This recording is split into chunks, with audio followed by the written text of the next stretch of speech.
tadi Habib mengatakan eh, kita ya memang kita melihat saat ini banyak sekali tentunya yang tidak di sini ya, yang banyak sekali yang tidak suka dengan para habaib atau bahkan menghinanya gitu. Lalu bagaimana kami harus bersikap? Yaitu kami itu adalah orang-orang yang mencintai para habaib gitu. Bagaimana kami harus bersikap melihat fenomena saat ini, keadaan yang sangat yang kita lihat tidak lazim lah, sangat bahkan kita yang seharusnya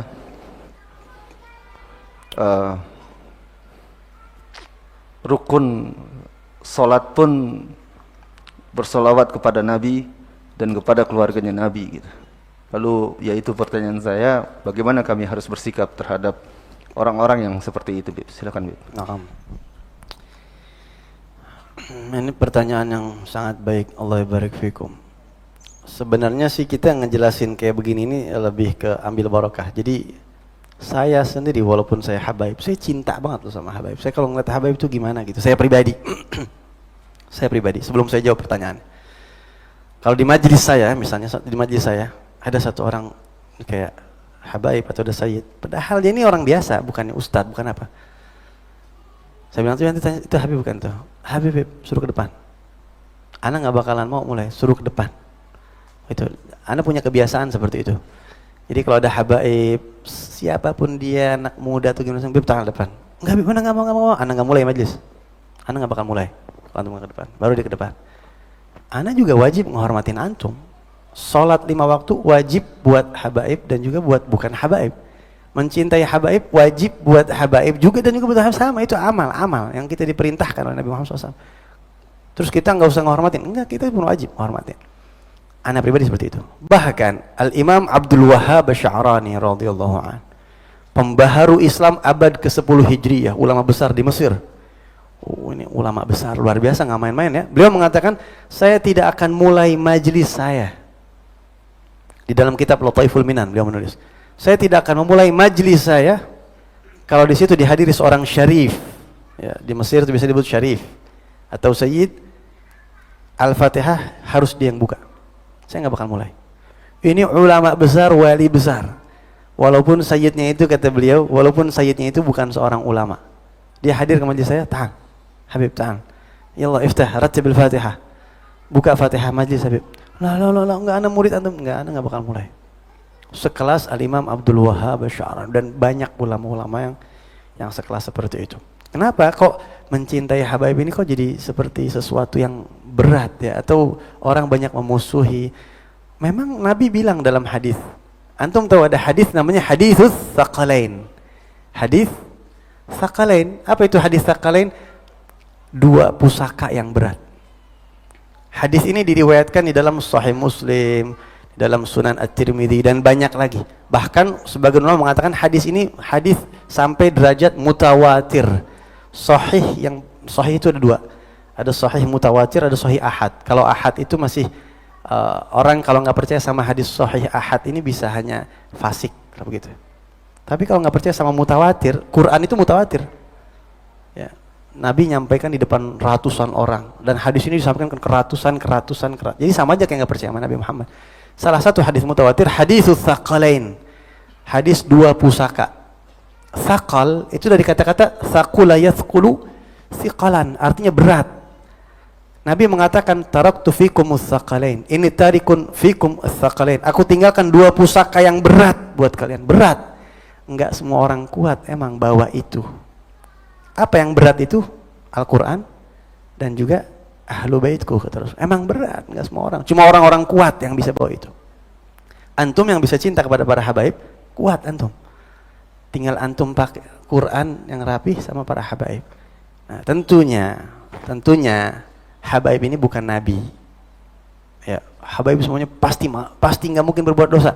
Mereka ini malaikat. Enggak. Ada yang berbuat salah, sama kayak manusia pada umumnya, punya syahwat, punya hawa nafsu, digoda setan. Mereka bisa berbuat salah. Bahkan habaib ini nggak ada jaminan surga. Kata siapa habaib jaminan surga? Siapa yang bilang habaib dapat jaminan surga? Nggak ada. Habaib itu nggak ada jaminan surga. Paham ya? Ini agak panjang sedikit nggak apa ya? Tapi begini, habaib ini harapannya cuma dari hadis Nabi Muhammad. Nabi itu sayangnya sama umatnya kayak apaan? Tahu kan antum? Nabi sayang sama umatnya, tahu antum? Antum, jadi kalau kita bilang cerita habaib, ahlul bait Nabi, jangan nyinyir dulu, jangan nyinyir dulu. Umat Nabi juga disayang sama Rasulullah, kayak apaan tahu disayang. Nabi itu saking sayangnya sama umatnya, simak hadis-hadis ini. Ada hadis yang mengatakan syafaati li ahlil kabair min ummati. Syafaat aku nanti di hari kiamat, aku peruntukkan buat umat saya yang suka ngerjain dosa besar, saya akan tolong dia.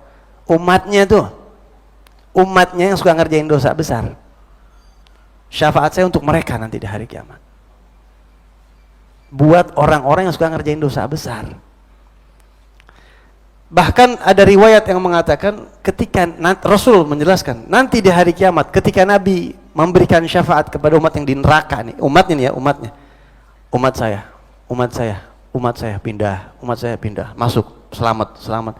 Itu neraka sampai ngomong begini sama Rasulullah. Neraka nih bilang begini, ya Rasulullah, ya Muhammad, halla tubgi li ghadabi rabbik. Ya Rasulullah, apa kagak disisain nih umat di neraka, mau diangkut semua, sisain buat jatah marahnya Allah. Nabi sayangnya sama antum kayak begitu tuh, sama umatnya. Jadi jangan ngiri sama cucunya, antum disayang banget sama Nabi Muhammad. Kalau sama umatnya aja sayang kayak gitu tuh, Nabi ngajarin kita di hadis yang sahih, khairukum li ahli. Orang yang paling baik, kata Nabi, di antara kalian adalah yang paling baik sama keluarganya. Jadi kalau mau baik sama keluarga dulu. Jangan sama orang baik, keluarga nggak baik. Anak orang dikasih jajan, anaknya nggak dikasih jajan. Bini orang dikasih jajan, bininya nggak dikasih jajan. Ini nggak bener nih, walaupun ibadahnya banyak. Jadi patokan orang baik itu sama keluarga baik gak dia? Siapa yang pertama kali ngamalin ini? Rasulullah. Nggak mungkin Nabi menelantarkan keluarganya kalau sama umatnya aja segitu baiknya. Itu harapan kita pada habaib. Jaminan sorga emang nggak ada, tapi nggak mungkin Nabi tega umatnya diangkut. Dan itu bersalahan dengan ajaran beliau, umatnya diangkut ke surga, cucunya dibiarin di neraka. Itu doang harapan kita. Maka dari itu, kita pun tegur habaib yang salah, kita tegur, tapi dengan cara kita, dengan cara yang baik, yang efektif, nggak di depan umum begitu, nggak di depan. Nah, jadi antum perlu tahu bahwa memang mencintai habaib ini berat. Berat itu memang dari manifestasi dari hadis Nabi, tsaqalain. Aku tinggalkan 2 pusaka yang berat. Ini berat nih, tapi kalau ente pegang ente nggak bakal sesat, kata Nabi. Berat, memang nggak semua orang kuat. Dan seperti yang sering saya jelaskan, memang kalau yang berat-berat kan nggak semua orang kan bisa. Nah, sikap kita bagaimana melihat orang-orang yang tidak, misalnya yang memusuhi para habaib? Sikap kita ini harus bagaimana sikap kita? Pertama, kalau kita memang melihat ada orang yang seperti itu dan kita kemudian cinta kepada para ahlul bait Rasulullah SAW, cinta kita kepada mereka bukan karena ketampanan, kekayaan, bukan karena ilmu mereka, bukan karena ilmu, bukan karena ibadah, bukan, tapi karena kekerabatan mereka, hubungan darah mereka sama Rasulullah, itu udah. Dan ini perintah Allah di Al-Quran, qul la as'alukum alaihi ajra illa al-mawaddata fil qurba. Allah berfirman kepada Nabi Muhammad, wahai Rasul, bilang kepada umat kamu, saya dakwah nggak perlu dihargain apa-apaan, nggak perlu kasih duit, nggak perlu dibikinin itu buat Nabi Muhammad, nggak usah. Satu aja, hargai dakwah aku mengajak kalian ke surga, bawa ajaran Islam ini. Cara menghargai, terima kasihnya dengan mawaddah fil qurba, cintain keluarga aku. Bilang begitu sama umat kamu, kata Allah. Jadi itu perintah Allah. Cara kita menghormati agama Nabi Muhammad, terima kasih kita sama Rasulullah sudah memberikan kita jalan yang baik ini adalah dengan menghormati keluarganya. Al-Quran loh itu. Walaupun tetap ada orang yang mau menyelewengkan makna ayat itu, kemudian karena nggak terima ya silahkan. Ya. Nah, sikap kita bagaimana? Pertama, kalau kita alhamdulillah sudah cinta kepada keluarga Nabi, sahabat Nabi tentunya, dan juga istri-istri Nabi, kita ahlus sunnah wal jamaah ya, semuanya kita cintai yang berhubungan sama Nabi Muhammad. Sikap kita pertama adalah bersyukur kepada Allah karena kita enggak kena musibah agama yang dia rasain tuh. Ada satu orang kita lihat misalnya dia wah benci kepada dzurriyyahnya Nabi Muhammad, ngatain, baca alhamdulillahilladzi afani mimma btalahu bih wa faddalani ala katsiri mimman khalaqa tafdila. Alhamdulillah yang telah memberikan saya keselamatan dari musibah itu. Musibah apa? Benci sama keluarga Nabi, itu musibah agama, musibah. Alhamdulillah saya nggak kena musibah itu. Ya, dan memberikan saya kelebihan di antara hamba-hamba yang lain, ya di antaranya dengan kelebihan ini. Jadi Nabi bersabda, siapa orang melihat musibah, dia baca doa itu sampai mati dia nggak bakal ngerasain musibah yang sama. Baik musibah dunia ataupun musibah agama, tabrakan. Anak kalau ngeliat orang tabrakan langsung baca itu.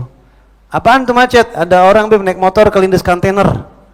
Alhamdulillahilladzi afani mimma btalahu bihi fadlan ala katsirin min khalaqi tafdila. Insyaallah sampai mati enggak bakal kayak gitu.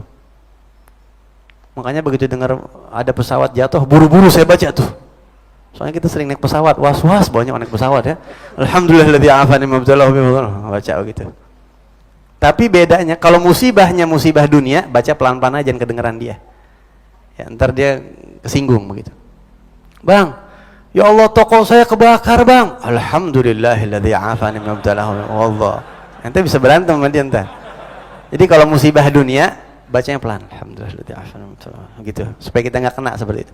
Tapi kalau musibahnya musibah agama, kencengin kalau perlu biar dia denger buat bentuk pecut buat dia. Gua mah kagak demen banget sama ahlul bait Nabi Muhammad. Apaan tuh cucu Nabi Muhammad?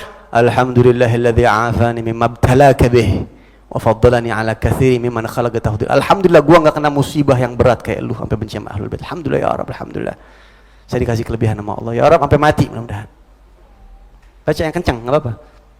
Gua semalam berhasil ngerayu janda sampai zina gua sama dia. Alhamdulillahilladzi afani mimma btalaka bih. Baca yang kencang. Alhamdulillah gua enggak kena musibah itu. Ya Rabb sampai mati jangan sampai kayak begitu. Gitu ya, ngedengar apapun. Jadi kalau kita ngeliat TV atau medsos ada hal-hal yang aneh-aneh yang secara agama, baca itu. Ya Allah ini musibah agama, jangan sampai saya kayak gitu ya Rabb. Baca itu. Itu sikap kita yang pertama. Sikap yang kedua tentunya kita kalau bisa kita nasehatin sebisa kita. Kita ajak dia ngomong begini, ente kenapa sih nggak suka? Apa sebabnya? Ente ajak. Kalau kita punya kemampuan, atau kalau nggak ajak diskusi dengan baik. Wajadilhum billati ya ahsan, dengan cara niat kita bukan mau nyerang dia, bukan, tapi ngerangkul dia. Beda nyerang sama ngerangkul. Kalau nyerang itu berantem sama dia. Al-Imam Al-Ghazali, beliau punya konsep menjelaskan anti ahlul bait, anti sahabat Nabi. Itu Imam Ghazali menjelaskannya secara logika dan secara ilmiah, sehingga aliran-aliran yang aneh-aneh di zaman Imam Ghazali itu bisu. Karena Imam Ghazali ngejelasinnya ilmiah dengan meracuni pikiran dia dengan cara yang baik, bukan nyerang. Karena kalau diserang orang nggak bakal terima. Di saat yang lain ada ulama yang menjelaskan ini aliran ini nih begini, wah dia nyerang balik, dan itu nggak selesai. Kasih keterangan jadilhum billati hiya ahsan. Makanya saya Al-Faqir dipesan sama guru saya, ente kalau dakwah jangan nyebut aliran, jangan nyebut nama orang, jangan nyebut aliran, ormas sama nama. Sebut aja apa yang perlu dilurusin begitu. Tujuannya buat ngerangkul mereka.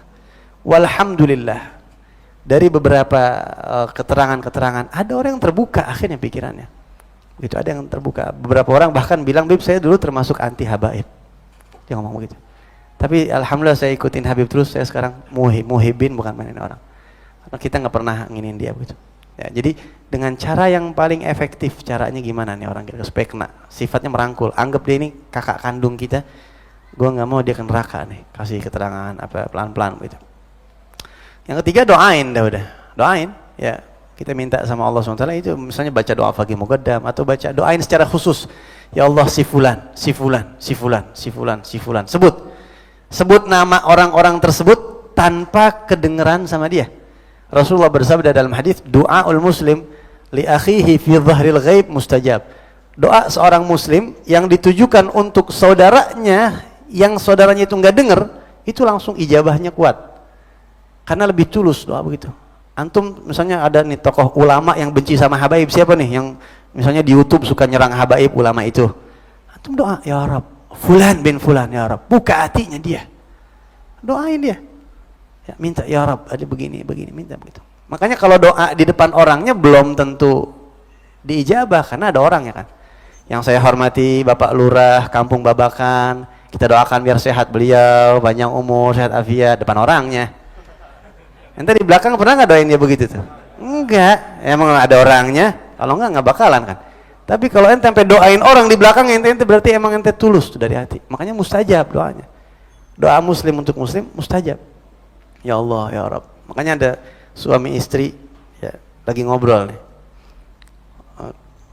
Pinter, istrinya pinter juga. Mama, saya kesian ya ngeliat si Fulan tuh.